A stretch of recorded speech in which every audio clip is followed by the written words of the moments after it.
Hi, ഞാൻ Anoop K consultant child psychologist ആണ്. ഞാനന്നൊരു കുട്ടിയെ കണ്ടിരുന്നു.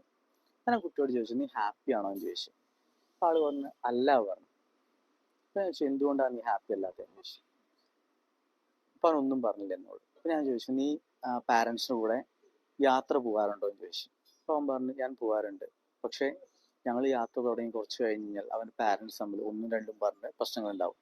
അപ്പോൾ ആ യാത്രയുടെ സുഖം നഷ്ടപ്പെടും. അപ്പോൾ മാക്സിമം ആ യാത്രയിൽ ഇവർക്ക് എൻജോയ് ചെയ്യാൻ പറ്റാറില്ല.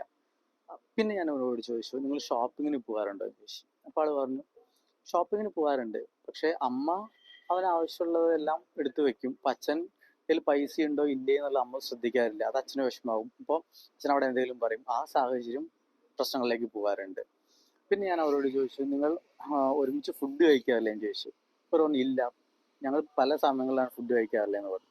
ഇവർ ഫാമിലിയിൽ എപ്പോഴും ഇതേപോലെ പ്രശ്നങ്ങളും വാക്ക് തർക്കങ്ങളും ഉണ്ടാവുന്നത്. അപ്പോൾ ഞാൻ ഇവരോട് ചോദിച്ചു, നീ വലുതായി ഇതേപോലെ ആവുമെന്ന് ചോദിച്ചു. അപ്പോൾ ഈ കുട്ടി പറഞ്ഞു, ഒരിക്കലും ഞാനിങ്ങനെ ആവില്ല പറഞ്ഞു. പക്ഷേ കുറച്ച് കഴിഞ്ഞാൽ ഇയാൾക്ക് വല്ല മാനസികമായിട്ടുള്ള ബുദ്ധിമുട്ടുകളും സമ്മർദ്ദങ്ങളും ഇയാളിനെ ചിലപ്പോൾ ഒരു മാനസികമായിട്ടുള്ള എന്തെങ്കിലും ഡിസ്റ്റർബൻസിലേക്ക് എത്തിക്കാൻ സാധ്യതകളുണ്ട്.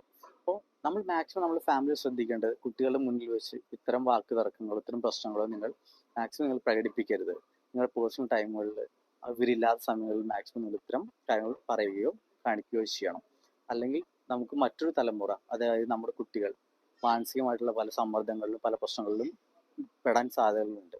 അപ്പോൾ നമ്മൾ ഇത്തരം കാര്യങ്ങൾ മാക്സിമം ശ്രദ്ധിക്കുക. പാരൻസ് മാക്സിമം ശ്രദ്ധിക്കണം കേട്ടോ.